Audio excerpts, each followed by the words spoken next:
We're dropping the bass over here. Hey, that's what we do. Dropping the bass early on. Getting everybody's attention here at the Brewhouse Absolutely. Cafe. Absolutely. Well, welcome back to our live reaction of the FIFA World Cup draw here on the SDH network. Madison and Cruz here alongside Jason Longstreet. You might know him as one of the voices of Atlanta United as we get set and react to what happened in the World Cup draw. And I think for me, I can safely say that there was a lot of matchups that I was not anticipating, especially when it came to the drawing of these groups. But there are some fun ones. When you look at our little board over here, you can't see it from over here, but we have a nice little Brewhouse board over here with everything on the bracketology. But there's some fun groups.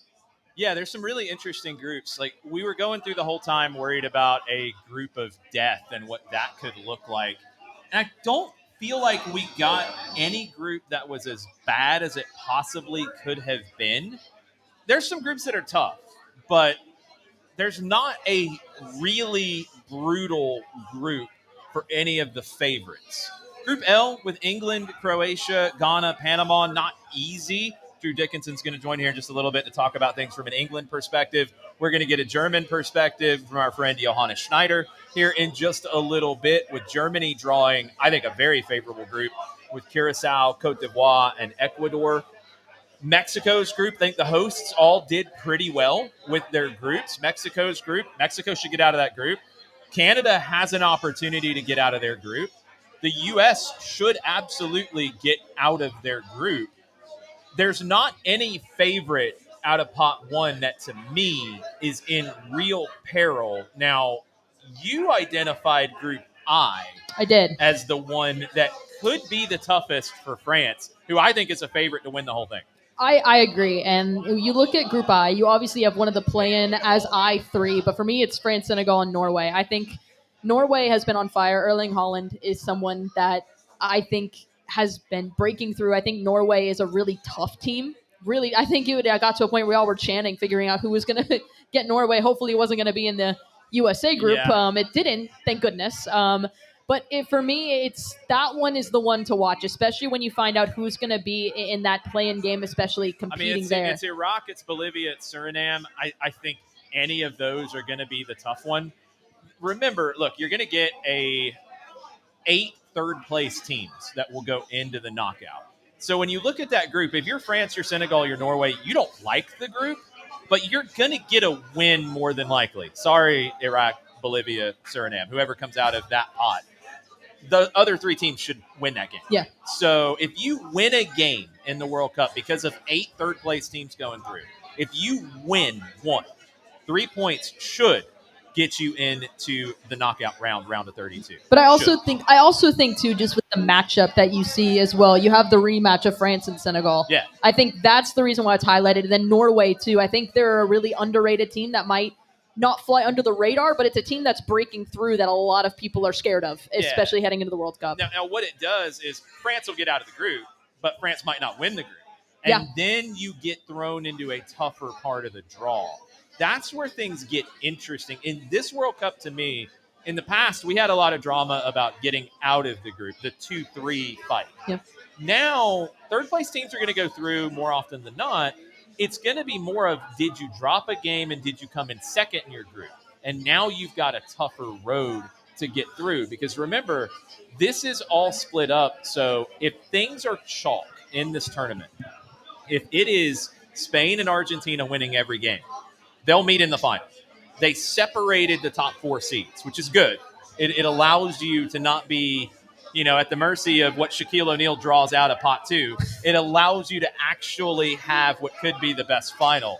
Shaq didn't murder anybody in this tournament. There was a lot of concern about Shaq there was a lot really of social crushing media, somebody. A lot of social media posts about Shaq might not be a favorite in Brazil, putting Morocco into Group C, but the rest of that group, Haiti and Scotland, Brazil and Morocco, feel pretty good about getting wins there. Well, I'll ask you, what did you make, especially as you look at some of these groups? And I'll go ahead and shout one out for you. Okay. Group D. Let's talk about that one. Let's talk about the U.S. U.S. men's national team. They are D1. You have Paraguay, you have Australia, and then you have one of the playing games too for 4. You have the UEFA Path C for that one. You got the UEFA path that is the most comfortable for the U.S. It's one of Turkey, Slovakia, Kosovo, or Romania. You avoided Denmark. You avoided Poland. You avoided, I think, some Italy potentially. You avoided the dangerous teams out of Europe.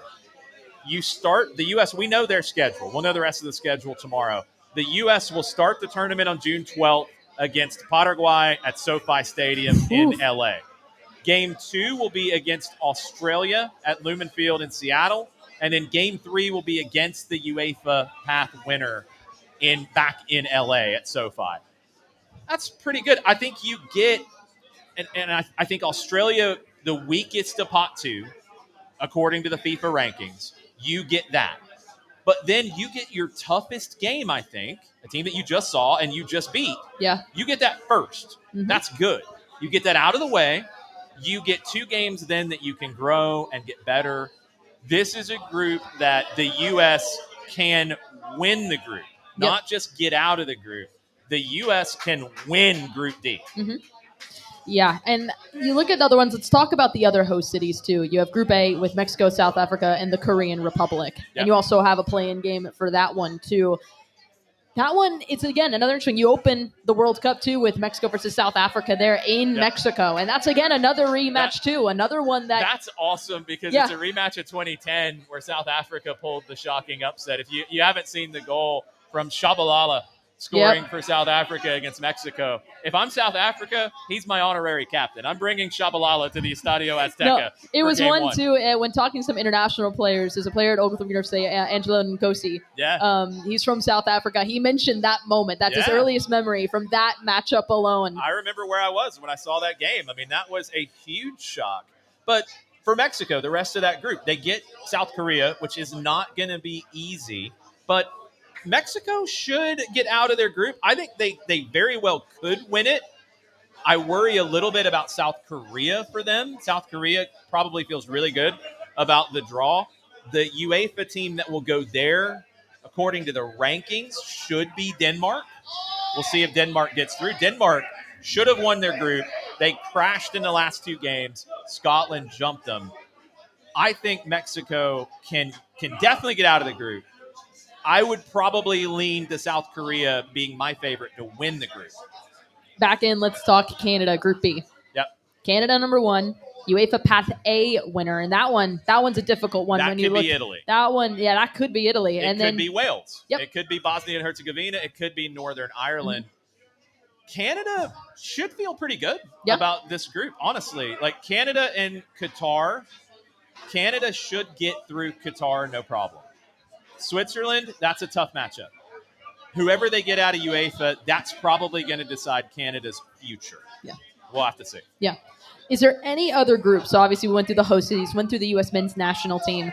Is there any other ones that stick out to you? I mean, hold on. Let's talk about Group H. Group H is the one that you highlighted early on. And it's also one where we might see a couple of those teams come here to Atlanta, and one of them is Spain. Yeah, we'll know the schedule tomorrow, but Group H has 2 games coming to Atlanta. Spain is the favorite to win the World Cup. They are the seeded team there. I would not be surprised if we see Spain twice at Mercedes-Benz Stadium, their first 2 group games. Game 1 will be there. Game 2 will be there. We'll see how that falls for them. Cape Verde, Saudi Arabia, Uruguay make up the group. Spain is thrilled. That's a very comfortable group for them. The drama is going to be who comes in second. Uruguay is the highest ranked team, but remember, the U.S. beat them 5-1 to the point that Marcelo Bielsa had to have a hour-and-a-half press conference to say he wasn't quitting. Uruguay is a bit of a mess. I'm feeling crazy here. I will make a bold call in Group H that Cape Verde gets out of the group. Oh? Cape Verde getting out of the group. That is, if you heard it here first, if that happens. All right. Okay. If not, throw things at me next June. Okay. We'll remember it anyway. Don't worry. We'll clip this and we'll make sure that gets posted for people to know. Cape Verde gets out of that group. They could. They're really good defensively. And then we talk about the reigning champions right now in Argentina, obviously leading Group J. That's another one that I think if you're Argentina, you're thrilled. You're very, very happy when you look at that group. You're thrilled. You get Algeria, which I think you can handle pretty well. Austria is going to press. Austria has a really unique style of play. They play that Red Bull pressing Ralph Rangnick kind of style. So they'll be difficult, but I just don't think they have that top-end talent that some other teams do. Dominik Szoboszlai is going to be the one that can turn games for you with Austria. Jordan in their first World Cup should be a comfortable team for Argentina and Austria and Algeria. I think that's a really good fight to see who comes in second in that group. Argentina can coast through the group stage a little bit. And then Portugal, another interesting one. Portugal number one, and then obviously you have the other pathway, the Interconfederation playoff. That was with the Congo, Jamaica as well, and then Uzbekistan, and then Colombia too. All the possibilities where Croatia, Morocco, and Colombia went, and I thought, okay, this could create a group of death scenario. It didn't materialize. So Portugal and Colombia could win that group. Colombia could definitely win that group. We're going to get one game from that group here in Atlanta. Colombia can win that group. I'm not super high on Portugal, but they'll both get through. Mm-hmm. Uzbekistan will be sitting back, parking every bus that Fabio Cannavaro can steal and bring into a stadium. They are going to park all the buses. And whoever comes out of the interconfederational path, DR Congo, Jamaica, New Caledonia, it should be DR Congo.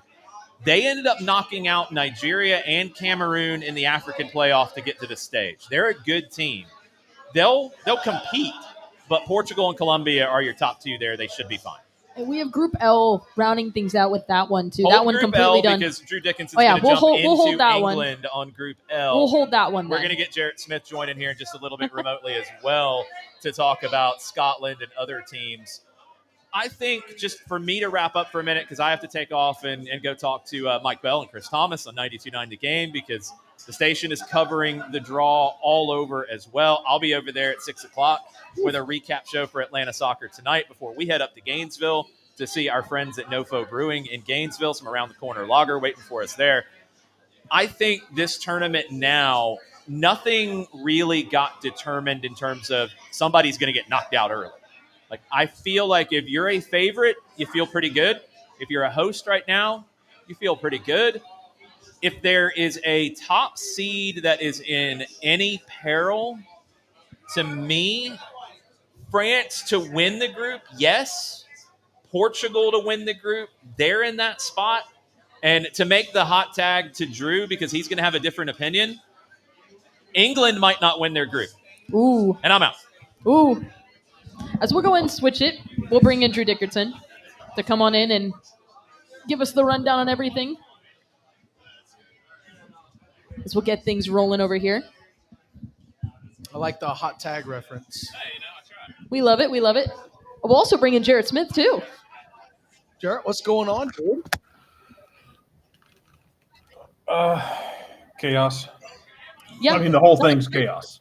Yeah. Yeah, absolute chaos. I'm leading this ship. So we'll go ahead and start. We'll bring in Drew. We'll talk about Group L and Jarrett also as well. But we'll toss it to Drew first. Group L.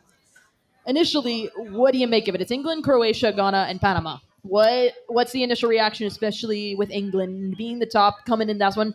The group that should possibly make it out, go to the next round, but it's not an easy group. No, Maddie, you're right. I think that before Pot 4 came out, the English fans, the English crowd, everybody was sitting pretty high, being, fairly excited. But you know as well as I do, Ghana in the World Cup, Yep. Jarrett, I think you can agree with me as well. They are an absolute powerhouse. When it comes to every 4 years, I feel like Ghana really comes to play. But with that being said, this is a different Ghana team that we've seen since 2010. They're older. They don't have, that superstar that they've had in the past. But to Jason's point, there might be an opportunity. I don't think it's a Croatia or Panama, but there could be an opportunity for Ghana to steal this Group L from England. What do you think? I think it's possible. It's to your point. They are such a consistently squirrely team to have to deal with. It's not that I don't think England can't win the group. It's that group is just squirrely, and it's just weird. Like, look, Croatia is. You're not getting any younger there from where you were, 4 to 8 years ago. Ghana's not what it was, but they're just consistently good. And then we've seen this before in CONCACAF. Panama can just be miserable to play against. And they will just pick the worst possible times to make your life a living hell. So if England wins this group, I won't be surprised, but I also don't think it's going to be easy for them to do it simply because they just have weird matchups to deal with. Yeah. Well, we talked about already, obviously, with Jason talking a little bit about these upcoming matchups, what we are anticipating. For me, if you're talking about a group death, Jason didn't say that there was one in particular for him. For me, I think it is Group I. I think especially with how everything plays out, when you look at the three teams that are in it, France and Senegal, you get the rematch. Yep. That's number one. You get a big rematch between these two sides, one that I think is going to bring a lot of fireworks. Norway is running hot right now with Erling Haaland. I think they're a side that should be watched. They should be very dangerous. I think Senegal is too. And it's one that I think for me, especially obviously depending on who gets in from the UEFA and that playoff path too, I think that team might have some problems going up against those three, but I think that one is a group of death. I think that one is the one I'm highlighting, I'm circling because of the powerhouse that you have on all of those countries. No, Maddie, I agree. And it kind of brings back to the Ghana point with Group L. These African teams that you don't really know much about. Obviously, you get the African Cup of Nations to really figure out what these teams are about. But when it comes to Senegal, when it comes to Ghana, when it comes to Ivory Coast, they're going to come in. They're going to be in shape. They're going to be extremely hungry. And I do agree with you. I think Group I is the obvious group of death, even with the playoff still lingering in hand. But for France and Senegal, you've got Norway. Obviously, we cannot count out Erling Haaland. But nobody's talking about Martin Odegaard, how important he is going to be for Haaland to be put in position to score the goals. So we all know that he can. I don't think that we can go, you can't go this entire summer without mentioning Haaland. But I think the most important piece for Norway is going to be Martin Odegaard, because if he's not healthy, who's going to support Haaland? Who's going to provide him the necessary service, the necessary balls that he needs? France, Maddie, Jarrett, we don't have to talk about them. We know what they bring. We know who they are. If they're healthy, they're going to be a juggernaut. Yeah. I still think, though, that Senegal could really cause problems, not just for France, but for Norway as well. But that 13th slot, that UEFA playoff could come into play. Whoever it could be, whoever it is, it could really turn it into a group of death. Who is the playoff between? It's the Confederation playoff pathway 2. Okay. Who are the teams? It's Bolivia, Suriname, and Iraq. Okay, so you got Bolivia, who could be, South America, already a power of its own. Yeah, you also got an Atlanta connection to Bolivia as well. You got Efraim Morales too, making the big waves too, being a big part of that one as well. Homegrown here, now is in Montreal as well. But yeah, Bolivia is a side that I would love to see if they can come through and they can get through that Confederation playoff. If they could, that would be a fun one. Now, it's one where you're in that group and you're looking at everything you're going up against. You're maybe biting your nails a little bit. You're maybe saying a prayer when you're going up against those sides. But I would love to see Bolivia. I think out of all three of them, though, I think Iraq might have the best chance, of going through. I agree.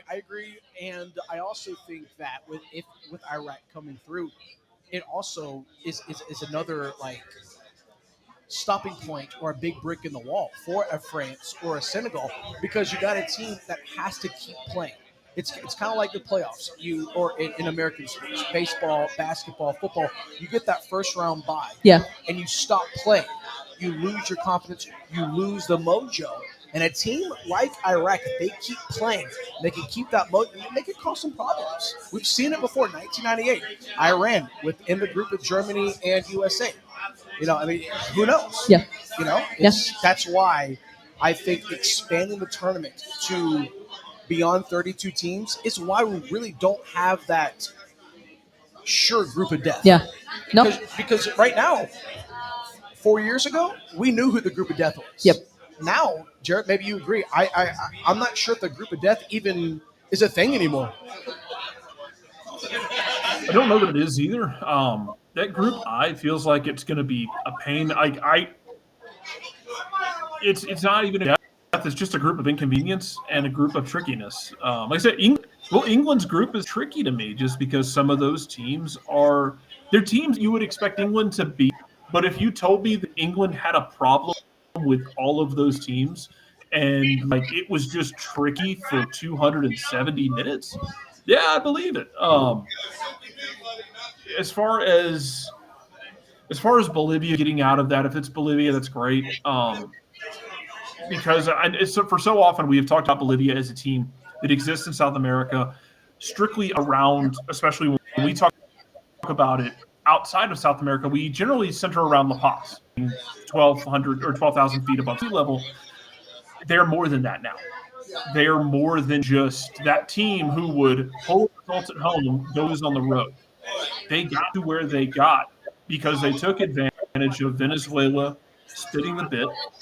Now they're in a position where they can make a World Cup, and if they get there, they're going to be a pain to play against, and they're going to be tricky out. So if you told me that, yeah, we don't have a definite group of death, but maybe that gap between what we view as those not S-tier teams, but like B-tier, maybe lower A-tier teams, and C-tier teams, that gap has shrunk, I wouldn't disagree if that's where you wanted to go with that conversation, because I think that gap between those countries has shrunk to the point now where you're going to get these games that are a little more competitive, a little trickier. Last time when they got into the World Cup in 2022, Japan was a squirrely out for everybody. They've changed the way they play. They went into that with more of that energy drink style German pressing system and made a run into it.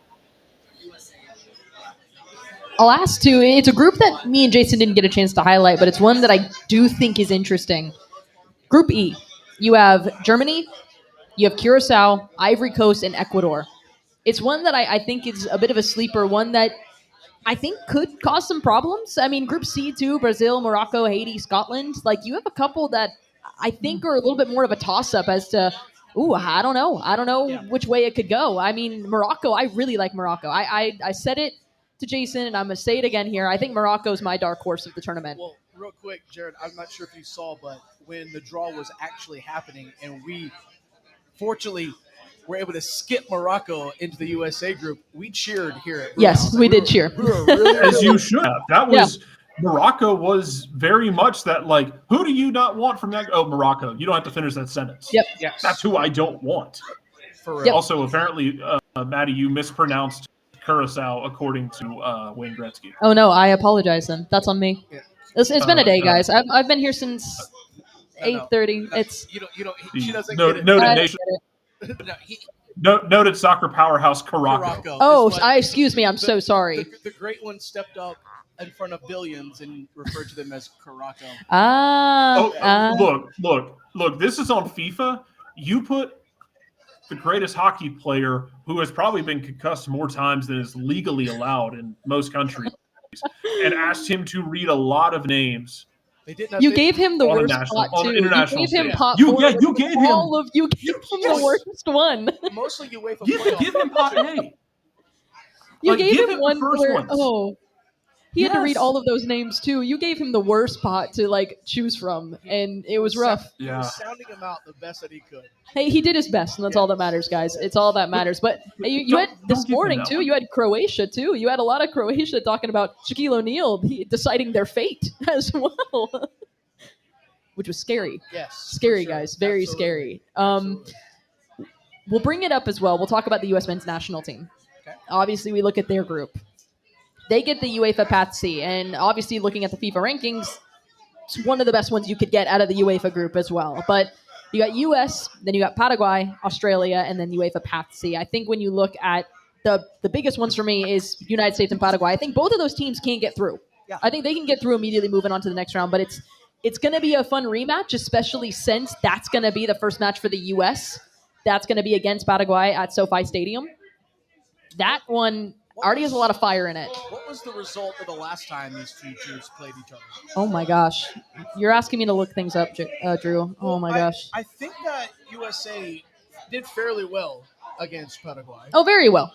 And we thought 2-1. we thought Marcelo. Yeah, if there's a reverse group of death to where the group of like happy, Group of happy. I think This is the group of happy. I think Okay. being an American, we I like it. We are in the reverse group of death. Obviously, we've got the playoff game that is going to really round out the group. But let's face it, Paraguay, USA, Australia, they got to travel arguably further than any country that's going to be in the World Cup. So maybe that might take a hit for them. But, I mean, Group A down to Group L, when you really look at the schematics and the teams that are involved, could it be any better path for USA to get through? You have UEFA Path C. It's going to be Turkey, Slovakia, Kosovo, or Romania. That's who it is. To me, 1994, USA played Romania here in America in the group stage. So that could be something to get excited about. I don't know. That one is interesting too. I believe probably the front runner for me in the UEFA Path C probably is Turkey. Yeah, 100%. That would be the one for me that I'd be looking at that would move on and be in this group too. And again, it's one for I think Paraguay and for the U.S. Unfortunately, you won't see Miguel Almiron and Paraguay here in Atlanta in this one since they are in Group D. Unfortunately, but I think the possibility of the rematch of it will be really interesting, and that one is going to be a fun one to look at too. Well, let's mention Turkey if they so happen to get through to be the fourth and final team in Group D. Turkey lost their last World Cup qualifier against Scotland literally at the death. So a team that is hungry, a team that is still willing to prove why they are here in the powerhouse of world football, they could be a team that could scare if they make it into the group, because I think we can all three agree, I don't think we saw Scotland getting through the way that they did. And it was pretty incredible. So that's why I feel that, this turned 40 last year. And with the World Cup expanding and, no sure group of death, I don't see no sure winner as far as the group standings. I mean, we were really set up for an all-time World Cup. Can I give you my hot take? Please. I'll give you my hot take. Group C. Okay. I think Morocco is going to be number one in the group. Yeah. I don't. I don't know. I don't know if it's that. If I don't know if it's that big of a hot take either. I think Morocco. I think Morocco can escape out and be number one. It is a hot take because of the team above them in Brazil. It's almost like blasphemous to root against them in a tournament like this. But are we going to see the same Brazil that we've seen before? We've got a new Brazil team, Jarrett, led by Carlo Ancelotti, an aged group of Brazilians, captained by Casemiro. I don't know what to expect. Are we going to get a healthy Neymar? I don't know, because we saw Ancelotti said if Nate is chosen, he's got to play in the midfield. He's got to play as a number 10 behind the attack. Is he going to be? I don't know. That's why it's so many incredible stories leading into, like we said, the playoff, leading into the summer. So many. Just so many great stories. Yeah, so many. We talked to Nick Torres this morning down in Lima, Peru, and he was not high on Brazil, and some of it does center around the fact that Neymar is going to need surgery. Yeah. If you haven't seen, Neymar has been trying to drag his boyhood club out of the relegation zone in Brazil, but he's doing it while he's not 100%. Yeah. Neymar's not 100%. He's going to have surgery probably.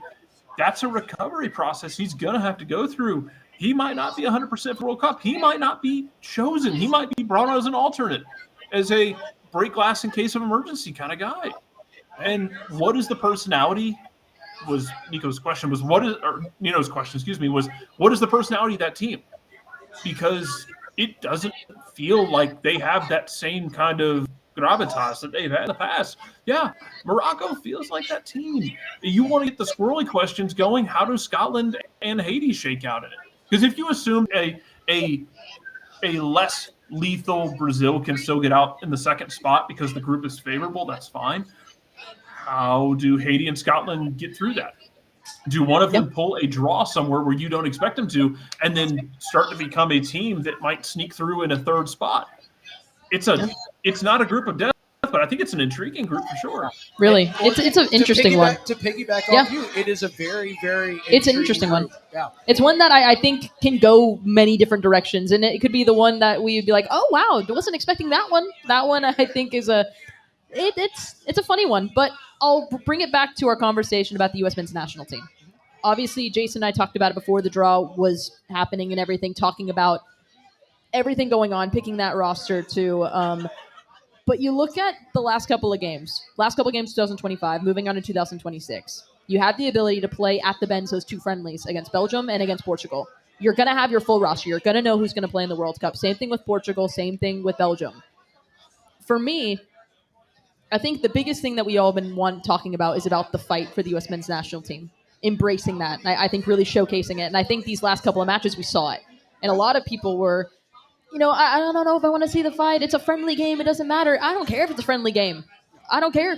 I like that Alex Freeman was getting in there. I like it. I like seeing that. And for me, I think, and also too, it brings another conversation about MLS and about using MLS players. And I don't know why in the U.S. it's such a down thing when we talk about bringing up some of those players, because you look at other countries in the World Cup right now who are bringing up high caliber MLS players, and they're starting. They're getting opportunities, and they're starting, and they're being huge playmakers on their team. Miguel Almiron is a perfect example for Paraguay.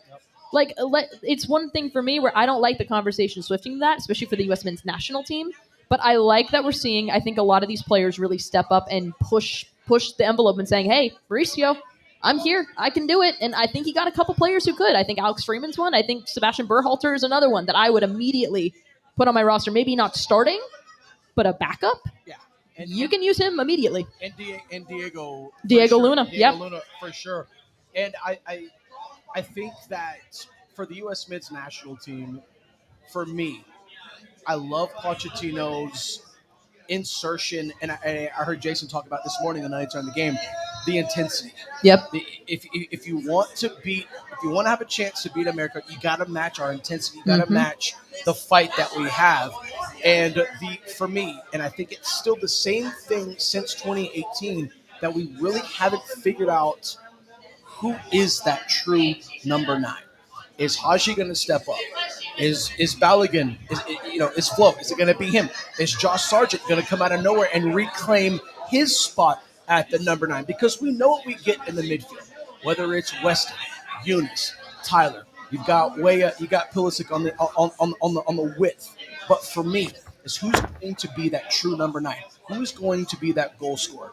Because I feel that in the back, and again, I'll piggyback off Jason.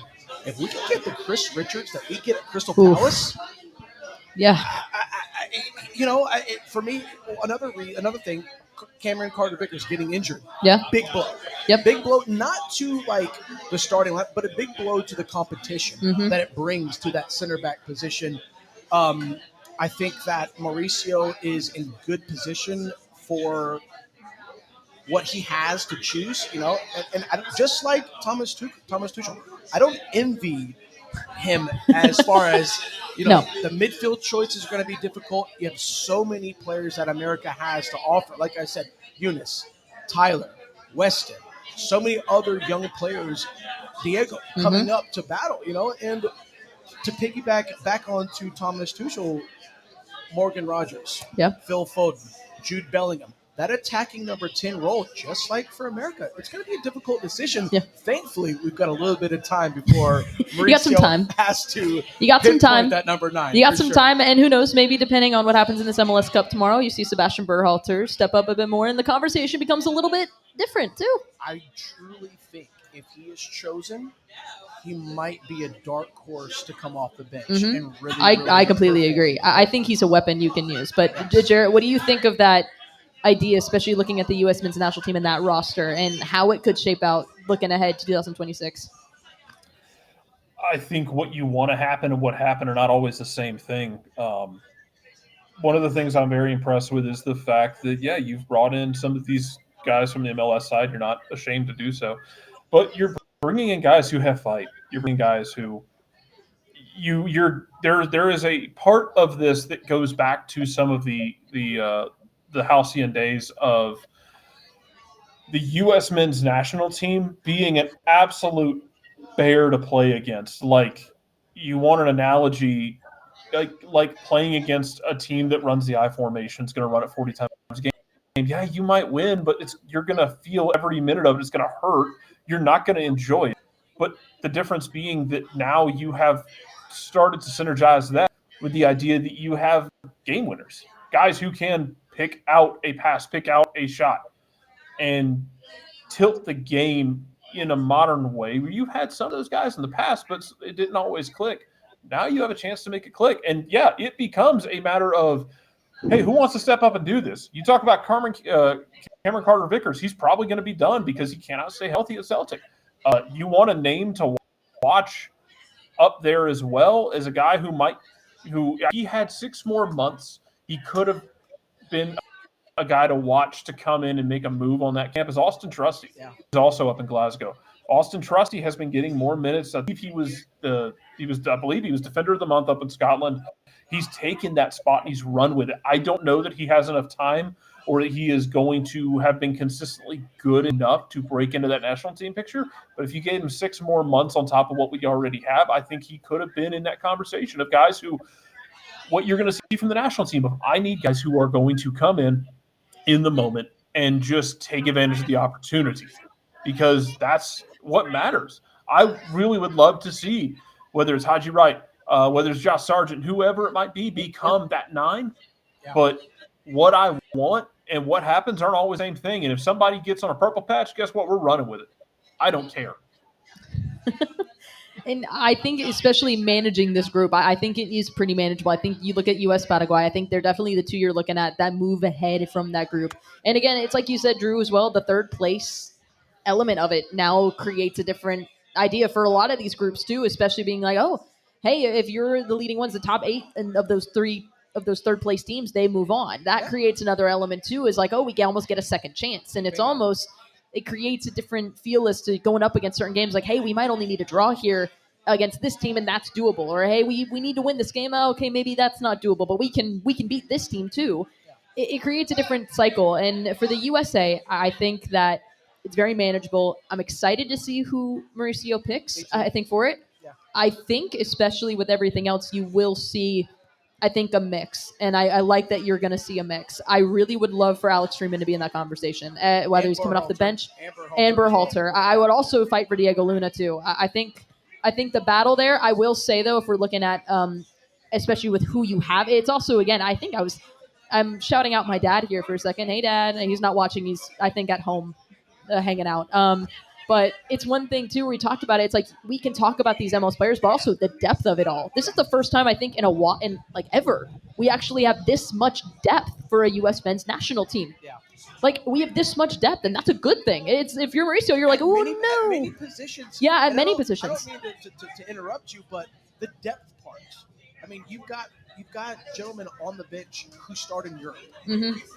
Whether it's Eunice, whether it's Tyler, whether it's Weston, whether it's Pulisic, it is just something that, Maddie, you are so right. The depth, since '94, maybe the depth hasn't been here. I mean, even with Jurgen, once the first 11 came off, it was a prayer. Yeah.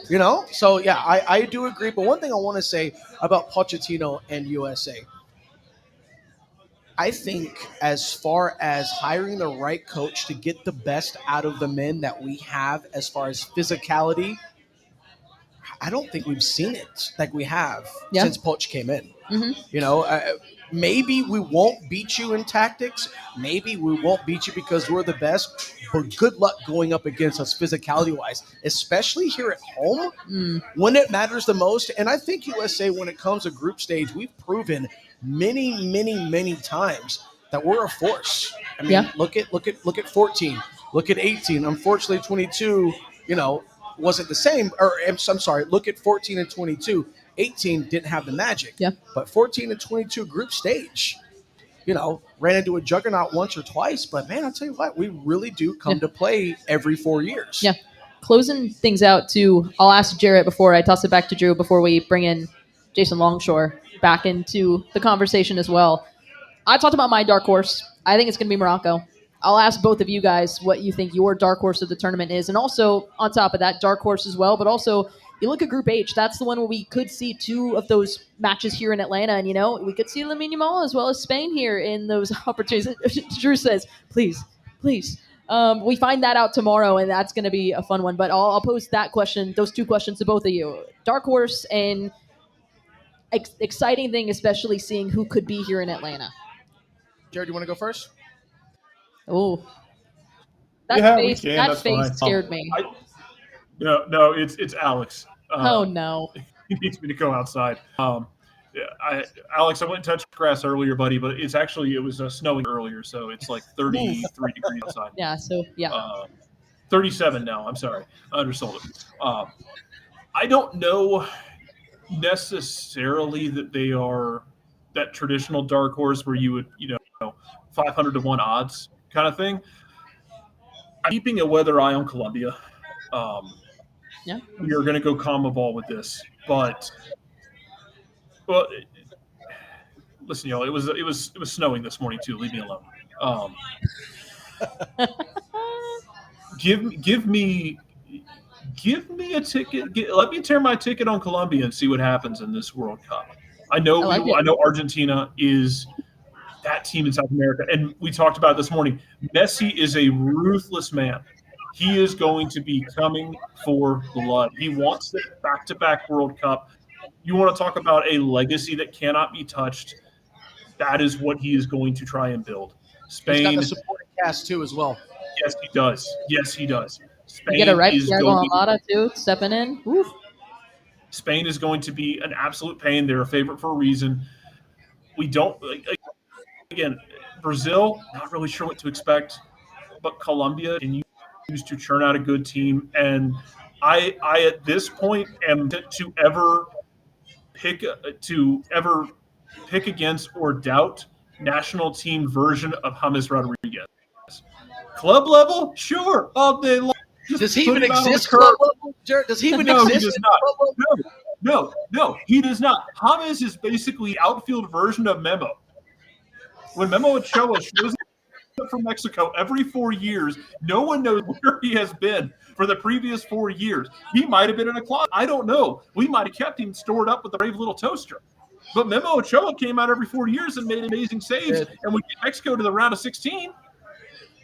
But James is in mothballs for 4 years, and he's going to show up for Colombia, and he's going to do something. Yeah. And this might be his last shot to really make impact with that team as well. So Colombia is my team on that dark horse ride. I like it. All right, Drew, what do you think? We've talked about them all day today. And yes, they went undefeated in qualifiers, but I still think, and I'm going to ride the underdog wave. I'm riding Norway and Erling Haaland and Martin Odegaard. I understand he's the best striker in the world. I get it. Nobody's going to deny or, refute that. But other than those two, where do the other 9 come into play? So my dark horse is going to be Norway. And I think it was, who we'd want to come see here in America. Yeah. And, I'm biased. I'm biased. Oh. Easy for me to say. I'm biased. I would love to see England here just because I feel like every day of my life is revolving around English football, and the fact that most of my favorite players in the world are on that team. So that's for me the reason why. But if there was like who do I want to see? I would love to see Spain come over here to Atlanta, take over, and give me a chance to see Yamal live in a living color. Yeah. That's just me, and I'm talking as a fan here. If we're going to get down into tactics and stuff like that, we could be here for hours. Yep. But as a fan, I want to see Spain come over to America because I don't know when they've been here. Yeah. If ever. Yeah. It could be fun. Scotland would be fun. Another one, too. Scotland would be fun. I think the beer in the city would run out. Yes. The beer in the city would be gone. Jason said it earlier on the radio. They drink us the dry. beer would be gone. Maybe we get it'd be like when Wisconsin or LSU travel for a road game and they drink the city dry. Because I think it was in '98 that basically, like, Scotland went to France for the World Cup, the town dry, and the French were like, "You guys come back whenever you want." Please. Doors all, you know what? Doors open, porch lights on. Bring those open wallets in your gullets, and we're good to go. Yes, absolutely. Guys, I think we might be adding a third headset. If you want to stay on, we might make this a 4-way dance. Uh-oh. Oh, no. Oh, no. Maddie, I just saw the ball fall. with the wrestling references today. There we go. Maybe. Fatal 4-way. Possibly, guys. Who knows? We're going to keep it going, though. Safe. We should. It's not safe. Things are flying all over the place. I will say, though, I was very excited about this. Look at that. What is it? Black What's it pitch. to read? Black Pitch Coffee. They have a little tumbler. Is that who was outside? Yes, me and Sophia we love the logo. The logo is amazing. If you get the chance, it's like it's the coffee mug, but then it's like the goal. It's like the goal. The 18-yard box. Yeah, that's pretty cool. It's pretty cool. Yeah, check them out. They're really cool. Their coffee was great too. But anyway, bring in Jason. He's in the corner. It's me. There he is. He's in the corner, just That's hanging him in out. the corner. That's me standing in the corner. Don't put Jason in the corner. That's it. No, that's it. No, that's him in the spotlight. Spotlight. It is. I love it. You don't know the reference, do you? I don't know. Ha, ha, It's a little Dirty Dancing reference. No, Oh, actually, children. you're wrong too. No, you're both wrong. Both of you are wrong. I didn't say anything. You didn't know the reference, so you were wrong automatically. Drew didn't know the reference. Well, my reference was Dirty Dancing. Nobody puts Jason in You the corner. tried to make your own reference, but Jarrett and I were on the same That page. I got the Dirty Dancing one. This is what happens when you spend an entire 6 months in an office working with Jason trying to put together a black tie soccer event and sacrificing every brain cell in your brain in terms of sanity. Oh no, guys. This is also it's also at the exact same time Mark Richt was getting fired from UGA. Yes. Oh, dark times. All right, well, we'll keep it going. Obviously, Slide down a little bit if you can. Yep, we'll do. All right, with World Cup, as we're scooting, guys. Hold on. There we go. That way I'm not completely in the corner. I think we got it. Yeah, we're good. There we go. That'll work. All right. We'll keep the World Cup conversation going. All right. What we got? We'll keep it going. Just talking about all the groups. I think talking about dark horses, talking about those. One thing that we talked about that we didn't get a chance to chat with you about was Group E. Okay. It was Germany. Yep. Curacao. Ivory Coast, and then Ecuador. Ecuador is an interesting one. It's an interesting one. In that group, Ecuador becomes I'm very high on Ecuador because of all the young talent in his position. Ivory Coast has always been a team that we've expected to do a lot in a World Cup, and they never really have. It's always been difficult for them to put it together when it matters. Curacao is a very Dutch-based team. They're going to play in 4-3-3. They're going to be very Dutch-centric. You've got a lot of players with a lot of good experience. It's a good, solid team. That group, to me, it feels like Germany, and we're going to talk to Johannes Schneider here in just a little bit to get his take on it. It feels like Germany should be completely fine. Who second and third is in that group? I don't know. Ecuador should be, but they've got to show that they can score some goals, and that's the challenge, right? Sebastian Becasese has them being very good defensively, but you're still asking Valencia to score goals, and he feels like he's played in about 75 World Cups. Yes, he's your guy, and I don't know if that is sustainable over a tournament where your average temperature be 100 degrees. Very true. Unless you're playing in an air-conditioned stadium. He will not be. Which you won't, but... he could be. He could. Let's see. Will he at all? In Houston. He could be in Houston. Hey. No. He Make him go play in Hell in a Shell. Well, he could be in Kansas City, which, you don't want to be in Arrowhead in the middle of the summer. No, not an Arrowhead, no. That could go in Philadelphia. You could be at MetLife. He might get a game in Houston. That would be his best bet. Yeah, that's fair. You also have Group G. I'm looking at all the groups, and I'm trying to think of what we have in Group G. Belgium, Egypt, Islamic Republic of Iran, and then you have New Zealand. Belgium got really lucky because I thought they were the weakest team out of Pot 1. They are aging. They do have some good up-and-coming talent, but you're still asking some older players to be their game changers. I think it's going to be more of a struggle in this World Cup than it's been before because of the heat. I think players are going to look older in this tournament. Belgium is a concern. But Egypt, Iran, New Zealand, that's very comfortable for Belgium. They'll win the group. Egypt and Iran. I mean, Egypt's going to be still looking to Mo Salah to do things, and he's not doing it right now in the Premier League. I don't know if he's going to do it next summer. Iran is very solid. They don't have. I mean, you're asking Taremi to still be the guy. New Zealand is just not all that great. You're asking Chris Wood to be the guy there. So all of these teams are looking to older players to carry them, and I think by game 3, a struggle. It's like what we talked about with the U.S. You're going to see the younger, fitter teams win games in the last 15 minutes in this World Cup more than we've ever seen because of the heat, because of fatigue, because of all of that. And I think the teams that have younger game players are going to be deeper in this tournament. Mm-hmm.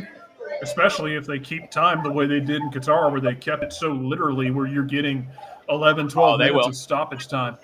And then, you get guys like 35-year-old midfielder out there who's played 90 minutes, and then he's got to play an extra 11 minutes?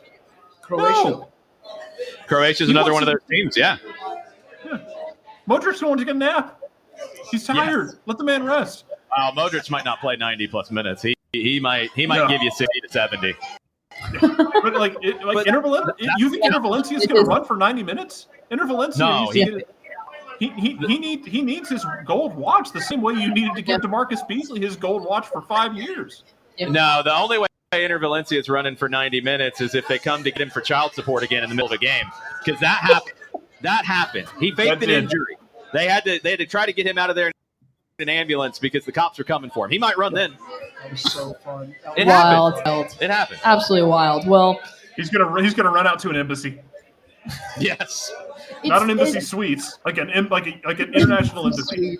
I don't know if he's going to get an Ecuadorian embassy in Kansas City, so he might need to make sure all his bills are paid. Yep.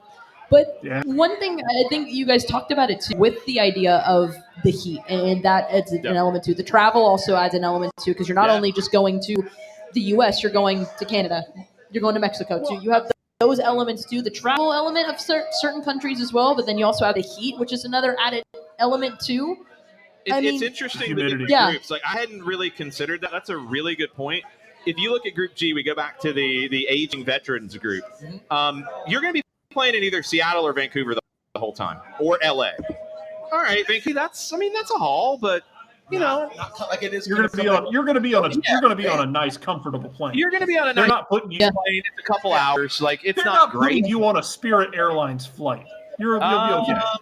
Will New Zealand be able to upgrade from the Spirit Airlines, you think? Ooh. I think they will. I think they'll work out a deal. I heard Southwest was... maybe they'll get Southwest. Because that's the other thing, too, is the added element of the travel side of it. We talk about the heat. We talk about that. That's going to factor in this one. We all know it is. Obviously, if you're playing in an air-conditioned stadium, it doesn't really affect it that much. But you're also dealing with the travel of a lot of these teams because of where you're going sometimes, of going from Canada to the U.S. or Germany. Mexico. Yeah. Germany could go from Philadelphia or Houston. So let's say they're in Philly for game 1 against Curacao. Then they could go Kansas City. Then they could come back to Philly or East Rutherford. That's a decent bit of back and forth. To piggyback off Group E, when you look at the teams, Ivory Coast, Ecuador, they're kind of used to the heat. Yeah. You bring a Group E outside for a German team that's not used to that, those sort of that atmosphere. It could get quite interesting. Go back to 2014 in South America, where Colombia had an epic run in that tournament. Chile had a run in that tournament. The South American teams showed out in that tournament, not just because they were in South America, but because of handling the heat. They're used to the elements. It's like they're used to playing in the Brasileiro because of. When you've got Thomas Tuchel already saying, like, we might keep our substitutes inside if it's really hot, you're already letting the heat get in your head and affect you. And that, to me, is an issue. Yeah. It's why, like, you can't – and that's why, obviously, when the talks about the World Cup, especially with the heat and that being an added element, it's going to be an element, but if we're a couple months out now, but this conversation has been happening for about a year, maybe 2 years out still. And if you're still thinking about it, you're still – letting it get in your head, you're immediately going to fail, especially you have to play somewhere else. You're giving your opponent a Yeah, one already absolutely. because they know that you're not confident exactly. enough to play wherever it is you are unless there's a roof.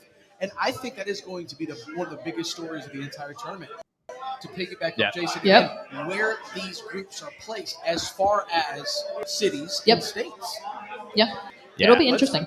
I think the other one, Scotland, Jarrett, for you, you look at the travel in that group. It's kind of tricky because you're going to play in either Foxborough or East Rutherford game 1. You're going to play in either Philadelphia or Foxborough game 2. But then you're going potentially from Foxborough to Miami. You got two completely different sorts of heat. You might have uncomfortable, unbearable Miami. But the other flip side is you could get Scotland going from the Philadelphia or East Rutherford to air-conditioned in Atlanta. Yeah. Like, that part of scheduling is going to be fascinating tomorrow. So that group is going to be really weird, Jason. So you were doing your hit being a professional multitasker. Yeah, that's right. We talked to Nino Torres this morning down in Lima. His very bearish take on Brazil was very much that Neymar's not going to be 100%. He's probably going to have surgery. You don't know what he's going to be. You don't know what that team is going to look like. It could be Morocco's group, and it could be Brazil finishing second. But then can Haiti or Scotland take a point off somebody and be one of those teams competing as a third team in their group, trying to fight through and see if they can make something weird happen? Not a group of death, but like a weird group. It could have been. We thought that was going to turn into the group at one point when you had Brazil and Morocco at the same one. Everybody here at the Brewhouse, it was really cool. And that's what I love about this place is it's such a smart soccer spot because everybody, one, was ecstatic when Australia came into the U.S. group because that was the lowest ranked team out of pot 2. That was hoping for. It's a big pop. But yeah, it's a big pop for that. But it was also everybody like rooting for chaos Norway falling into a group to make it of death. And it didn't really happen. There's a couple of tougher groups, but no, to me, true evil group of death. I'm saying it's Group I. I think that's the toughest group. It's the toughest. I wouldn't put that by default. Yes, yeah. But I wouldn't say. Do you think the expansion of the tournament kind of ixnayed an automatic group of death?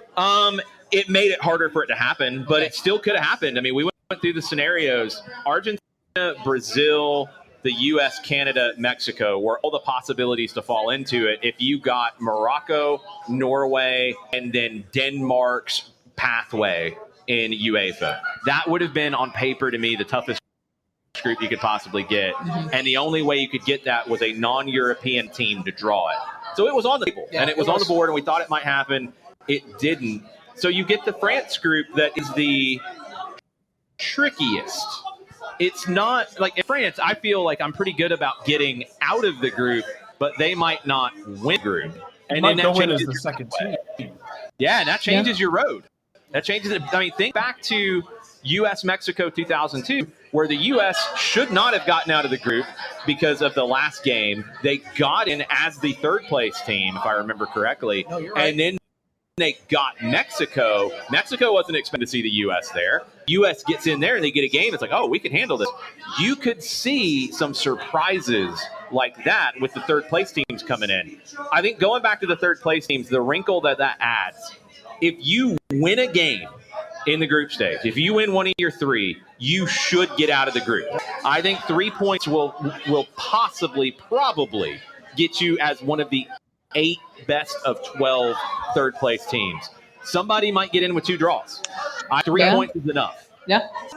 That hate, which makes for me that Haiti-Scotland game gets really weird in that group because wins it, right? Yeah. If one of them wins it and nicks a point off of Morocco or Brazil for whatever reason, even if they don't, even if they get with 3 points, that might be enough to get them through. And that's the opener. That's what's so interesting. Yes, I know. About that one is that's game 1 you have for no that. Reason, both of them have no reason not to just put it in the 6th gear and make something happen because it's your best shot. Yeah, you have to go for it big in that one. You look at some of the last games, and we do tomatoes on the table. We'll be fine. Hey, let Scott McTominay get his good tomatoes, and he'll be good. He'll good to go. Terminator. But you look at the last group stage games in some of these groups and what it could come down to. The U.S. will get possibly Turkey. Okay, that's not easy. Paraguay, Australia could be a play-in game, essentially, in that group. Ecuador, Germany, the last game in that group. Curacao, Ivory Coast could be a play-in game in that one. Group F, Japan and the UEFA Path B winner, either Ukraine, Poland, Albania, Sweden. It could be Japan and Poland spot in the knockout round. I think you get some of those chaotic last games. Egypt, Iran. Like, whoever wins that is probably going to get through. That it feels like the winner could get you through. If you're Cabo Verde, I love that you get Saudi Arabia in the last game. That's win for them. And that might be enough to get them into a knockout game. I think they get out of the group. I said it earlier. I'll say it again. I think Cabo Verde gets out of the group. Yeah. I love that. Can I bring up a really weird a really weird travel thing that we were talking about that was brought up in the chat? Why not? Do it. Group A. You're going to have a team that has to go from Mexico City to Atlanta or vice versa. Yeah.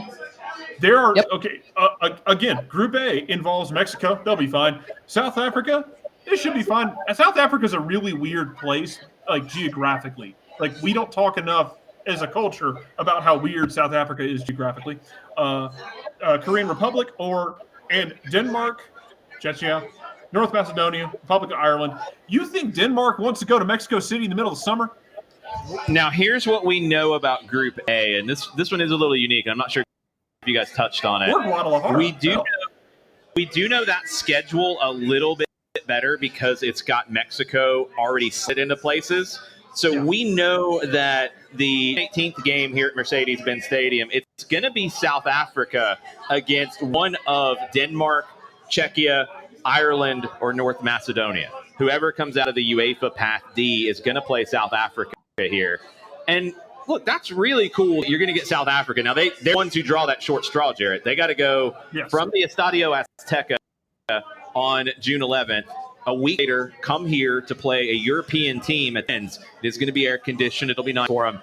South Africa and their connections to Atlanta on a soccer sense. It's really cool that one happens because of the Kaiser Chiefs, because of Kaiser Motong, because of those stories from the old Atlanta Chiefs days. You're going to get South Africa and probably players who have played for the Kaiser Chiefs coming play in Atlanta. That's going to be a really special game in the group stage for Atlanta. I think that could be a really cool day. Yeah, that's a cool one.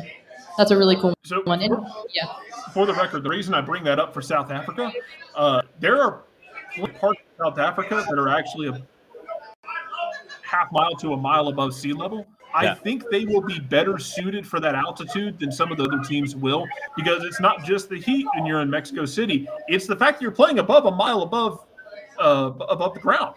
Yeah. And that's those games where we talk about, when you go to Denver, when you talk about La Paz, anything like that, it's, talking to former players, the problem so often isn't that you can't breathe. It's that you get middle late of those games. When you take a breath, it just feels like your lungs aren't filling. Like you're breathing and you're just not getting air in your lungs. And that is just such it's such an exhausting feeling. And and if that's your first or second game, you're going to have to deal with the after effects of that in your next game. Yeah. And that is where it's going to get tricky for some of these teams. You do, at least in South Africa's case, you get a week. It's not shorter. It's not short like it's been at times. It's a full week, which will help you a little bit. The other one, Canada's group, is really funky because of Canada doing this to themselves, playing in Toronto and in Vancouver. You're going to go from, if you're Switzerland, for example, you're going to go from game one playing Qatar in Santa Clara. No, I'm sorry. They're okay. It's Canada who draws their own short straw. Canada plays in Toronto in game one. Then they go to Vancouver to play Qatar. Then they stay in game two. Well, before we continue the conversation, we have a someone else jumping in, a special guest. Johannes Schneider. Repping the jersey. I love it. He's already ready to go. World Cup mode, baby. Draw day. Had to represent. So how do you feel about it? Yeah, how do you feel about Germany's draw? It could have been worse. I think I feel all right. I think obviously Curacao, total unknown for myself.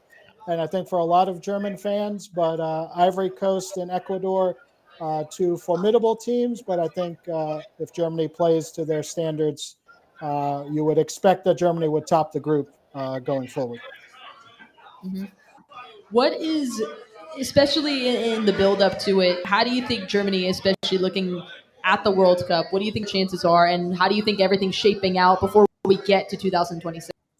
Yeah, I think the team overall has been, a little bit back and forth. Probably would be the right term during qualification. Obviously, the stumble there at the beginning against Slovakia, but then made up for it with 5 straight wins, and I think 5 clean sheets as well. So defensive side has been, I think, a big focus for Julian Nagelsmann and his team, and so.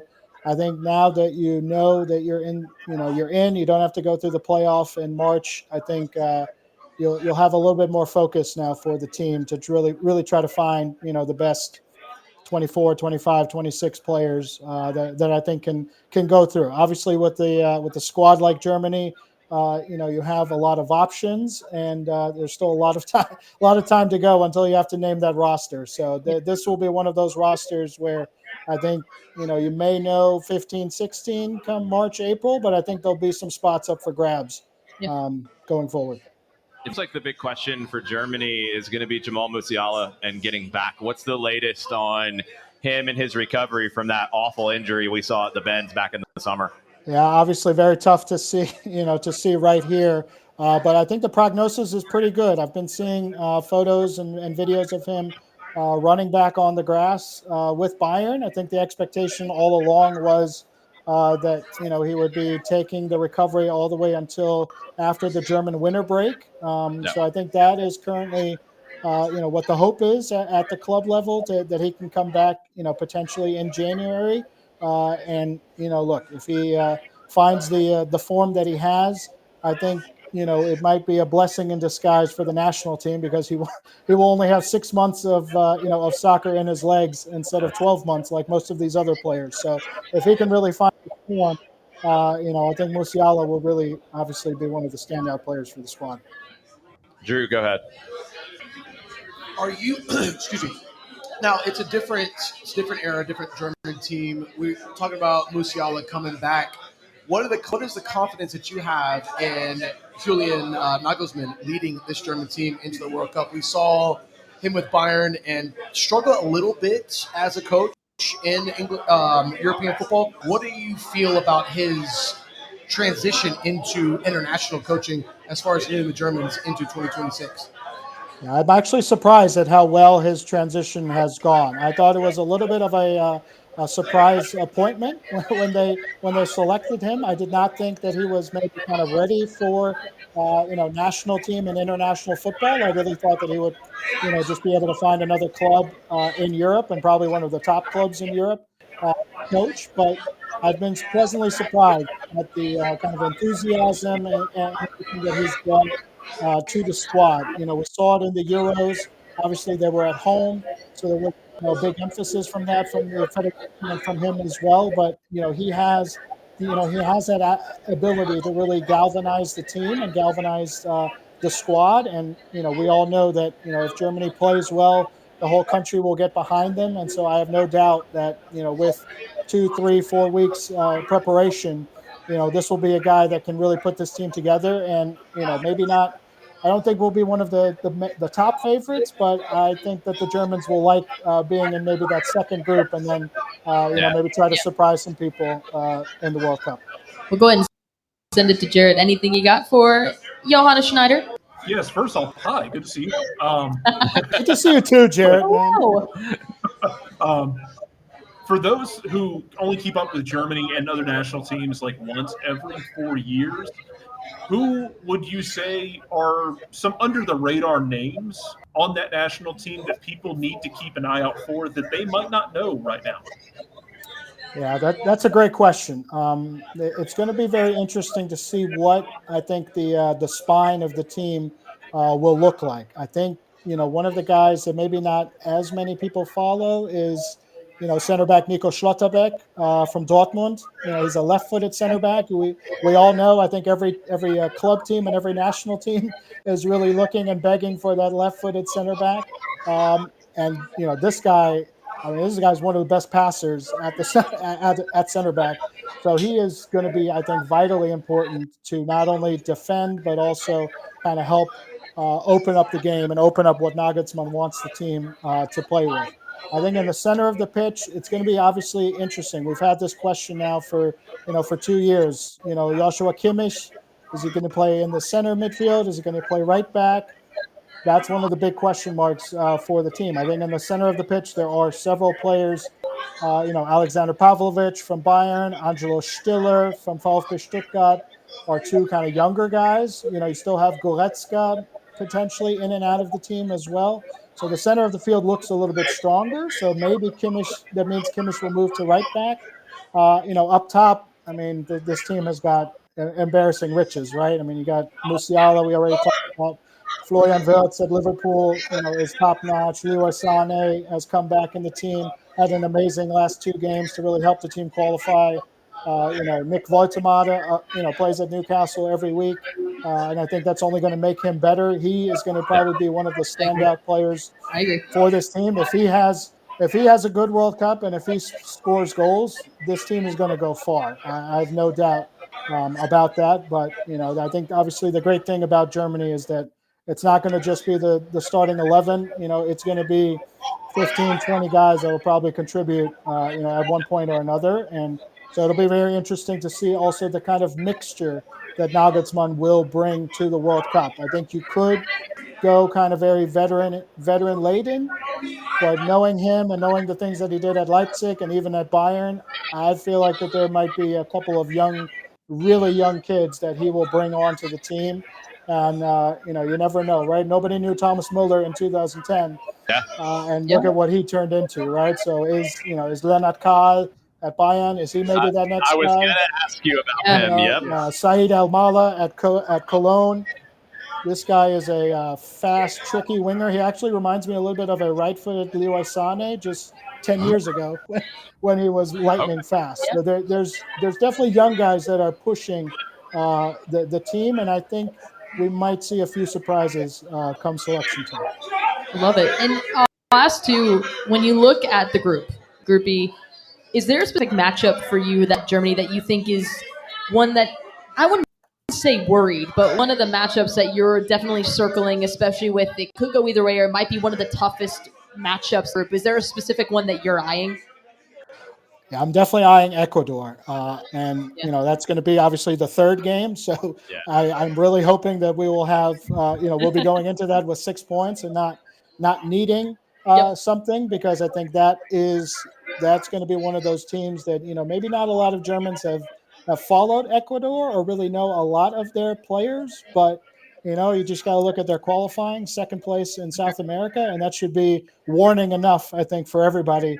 To be on their radar. So, you really obviously got to take care of Curacao, and I think got to take care of Ivory Coast. I would definitely rank those below Ecuador, and so could obviously be a very interesting game, potentially for the group winner in that particular matchup. Is that one, before I'll jump to you guys for any others, is that one too with Curacao, especially with them being the smallest country to qualify, but also a little bit unknown to a lot of people. Is that one of those where maybe it is a wild card? You don't know. A little scary. A little scary. Yeah, potentially. Obviously, the Dutch connections will be very well known to a lot of people.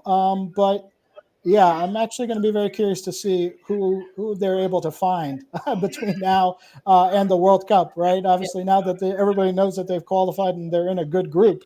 You never know what dual nationals might be able to suit up for Curacao. So I'm not exactly sure how their roster looks, but look, at the end of the day, we have 4 stars for a reason, and so I think that should be one of those things that we go on and really have no problem with Curacao.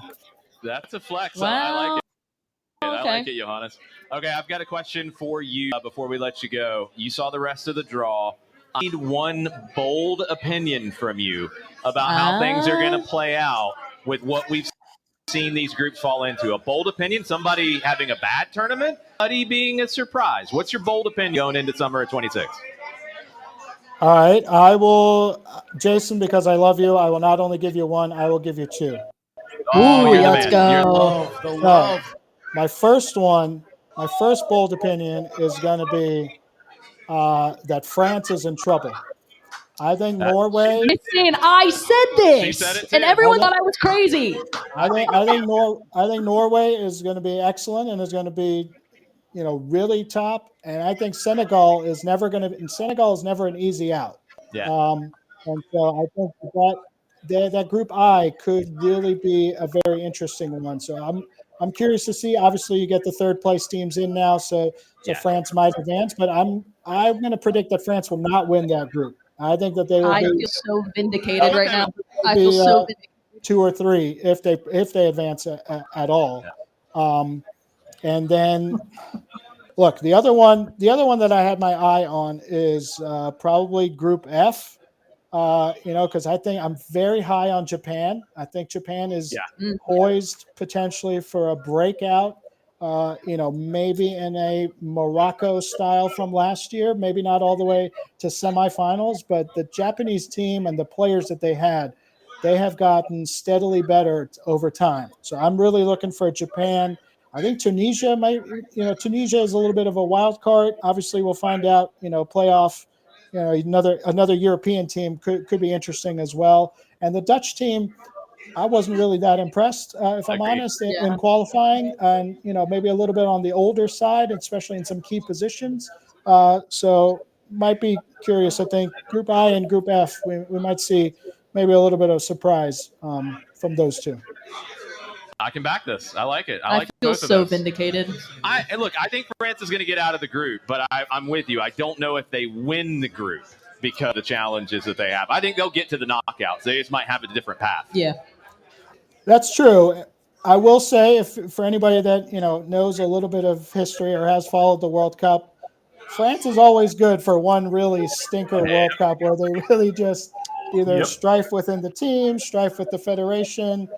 You never really. Sometimes they could be a little bit of a wild card. They've had now 2 or 3 really good ones, and so who knows? Maybe they're due for one of those where camp just doesn't really work out. Yeah. Everybody thought they were a favorite going into 2010 too. So, and instead they had a bus mutiny. I feel like they're going to avoid that this time, but you did get some media reports last time out about Kylian Mbappe leaving the camp early. You can't trust the French national team, man. No, you can't trust the national team, the media, all the you can't. It's going to be interesting. You can't trust them either way. They have a very Auburn-like quality about them where they're just going to subvert your expectations.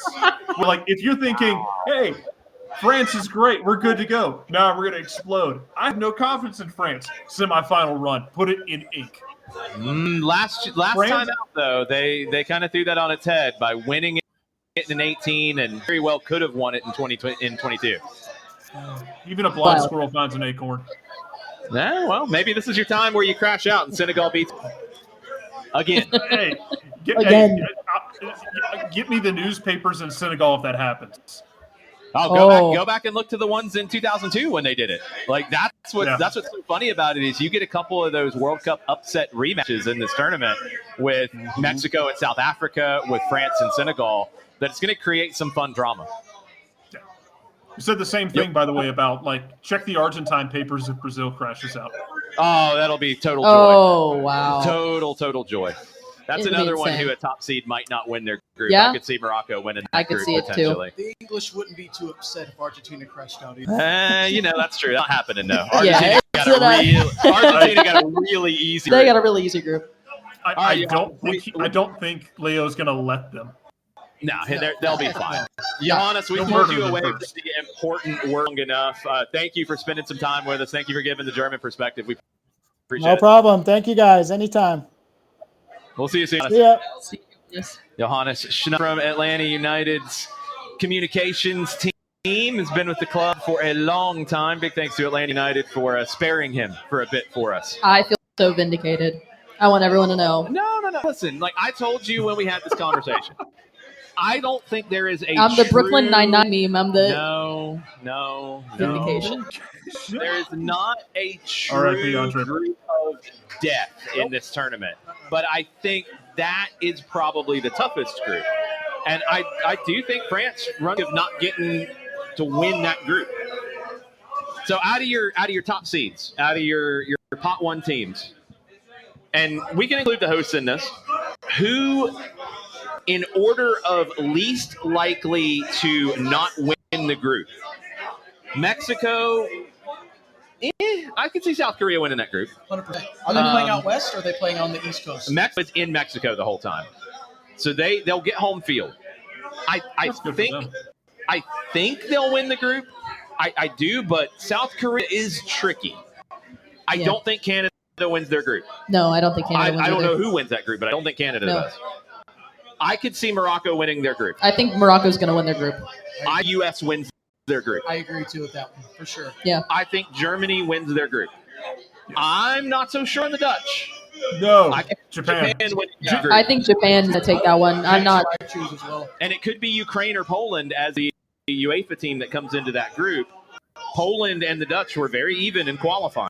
The Dutch are going to be this is going to be boring Louis van Gaal kind of Dutch soccer. So they're going to be cynical. They're going to be boring. They're going to try to counter. Memphis Depay is like 95 years old. I mean, I don't think the Dutch Group G, Belgium, they are the weakest of the pot one teams were seeded, but they got an easy group. They're old, but so is Egypt, so is Iran, so is New Zealand.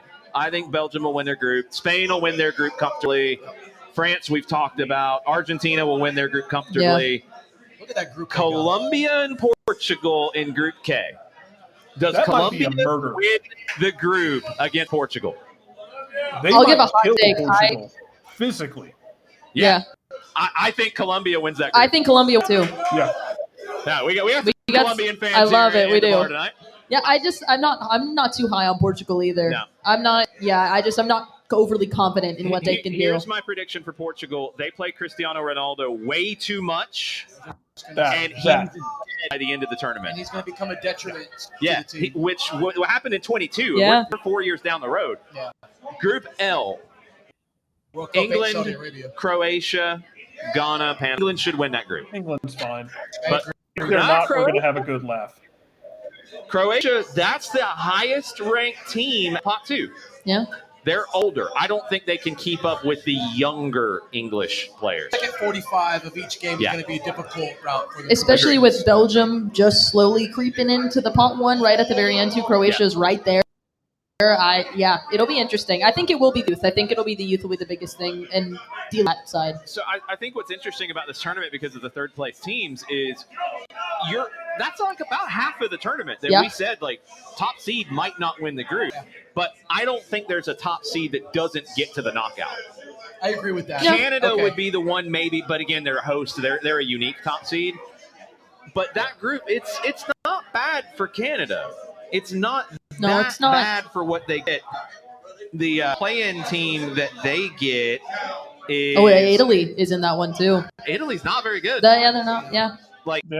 Italy's going to get there, and Nick is going to be so upset when Italy gets through. There's another dark horse team that I want to mention that I completely forgot about. What's your bold prediction, Drew?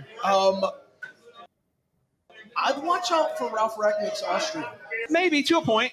Since he's taken over that team, they've completely turned into a different country. Yeah. As far as playing style, as far as showing up. Unfortunately for them, they drew the juggernaut in Argentina. But I see Austria getting out of the group. Oh, they'll get out of the group. I see Austria finishing second in Group J. I could see them second. Can I say one? For sure. I would love, and I don't know if it'll happen.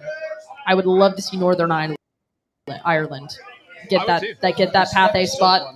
I think it would be so fun. You got Northern Ireland, and both could get in via play. Yeah, they could. Which then that would be insane. You could have all. No, you can't because one of them has to play each Wales other. has to.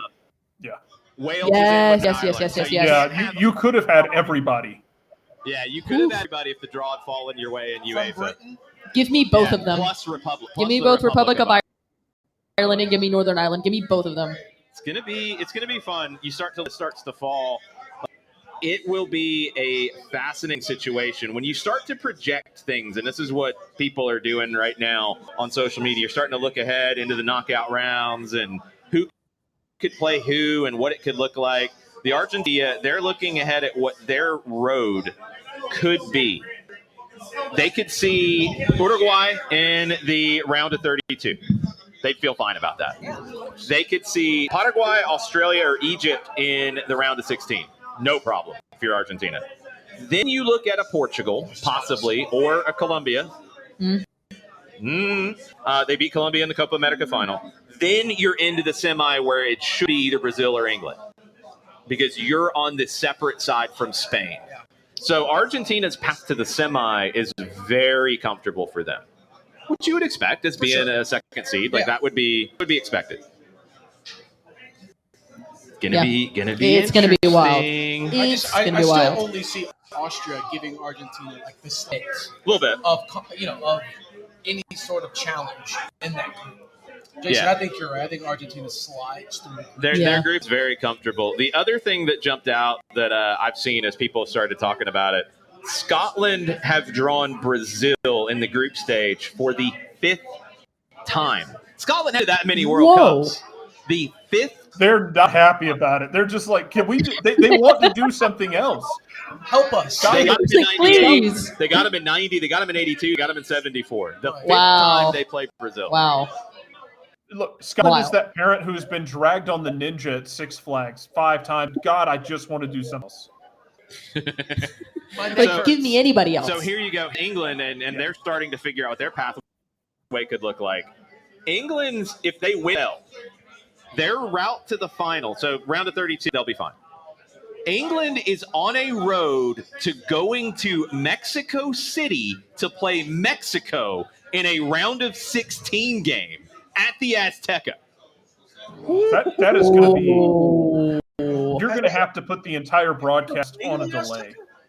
Huh? Has England ever played? Yeah, they lost to Brazil in the 1970 World Cup at the Azteca. Okay. A Mexico versus England right there. round of 16 game would be wild. England, Mexico, round of 16 at the Estadio Azteca would be amazing. That would be insane. Jason, do you remember watching early day Arena Football League, like the old school AFL? Yes. Did you ever watch it? Yes, I did. Do you remember how they mic'd up the sidelines? Yeah. And when you would listen to the game, the audio would cut in and out every 2 seconds because they would pick up some coach dog cussing a player. Yes. That would be what would happen if you had England playing in the Azteca. The audio is going to have to drop out every 3 seconds because there's something getting said. Here's another one for England's history at the Estadio Azteca. Hand of God. Yeah, I was about to say, that was an Azteca. I know it was. Yeah, hand of God. Goal of the century in the same game. Where not a 2-1 loss. Yeah. The only thing worse than having the man score a goal in his hand was watching him dribble through your entire team and the bench. All right, here's the thing with England. Let's say they get past Mexico at the Estadio Azteca, which would be an accomplishment. Yeah. Quarterfinal right now. Quarterfinal, if things go chalk, England and Brazil in a quarterfinal. Then the semi route would take them potentially to France. England's got a difficult road to get to the final. That's rough. And let's assume Brazil doesn't win their group, and that's Morocco waiting for them instead. That's not any better. It could be Morocco. That's not any nicer. No, and I could see Morocco being there too. I can tell. Yeah. I definitely see for sure. Yeah. Listen, the England-Mexico round of 16 at the Estadio Azteca is wild. That is soccer cinema. Wow. Man, this is so fun. We're going to get... Can we just shoot that in? Can we talk to somebody? No, can we go in and You're like, can stuck. we switch actually? They're like, why don't we switch? No. That's what you got drawn. Can't switch. We need All right. tomorrow. Close things out. Anything else on our minds for World Cup? Oh, Jarrett, what do you got? No, I said one thing that people in Scotland wanted was to go to the Azteca because I think the Scottish fans wanted an excuse to go to Mexico City. For sure. Fair. Yeah, fair enough. Very cheap beer. They want to try and drink a different place dry. Yeah. They're going to do it in Atlanta, and it's going to be... It's what some folks have tried to do here at the Brewhouse Cafe today. Yes. Before that happens, we're going to give final thoughts. And Drew, why don't you start your final thoughts on today's World Cup draw? My final thoughts, excuse me, with the expansion to almost, was it 48 teams? The expansion to 48 teams, the pretty much elimination of group of death, and how open everything is. I mean, we had like an hour conversation about so many different aspects that could be of an outcome to group stage. For me, it's the unknown, the absolute unknown, and the excitement of, okay, if we lose tonight, we got to play here. But if we win tonight, we can stay. It just, I'm mesmerized by the unknown. It eliminates that possibility if you lose your first two group stage games that you're out. It eliminates that because you could win your game 3, put 3 points on the board, and get in as a third place. It makes scoreboard watch insane in that last game. It makes it insane, especially if you're any of the third place teams. You're looking at every other group being like, okay, you lose, we can jump in. But then you might be basically on call waiting because somebody who plays later could jump you as a best third place. You're like watching and just praying for a downfall. You're just hoping the whole way through. 3 p.m. and at 8 p.m. you're going home. Well, you could be looking 2 days down the road hoping that you could be in and then get knocked out 2 days later. That's what's crazy about those third place spots. Jarrett, your final thoughts on today's World Cup draw? Like I said this morning with John, is just don't. If you're scared, get a dog. This wasn't scary. Don't worry about it. Now we have fun where we figure out who's playing where. I'm glad Johannes mentioned it because with Japan, is, and Jason, we've talked about this. Japan has been in a style change for going on 8 years now.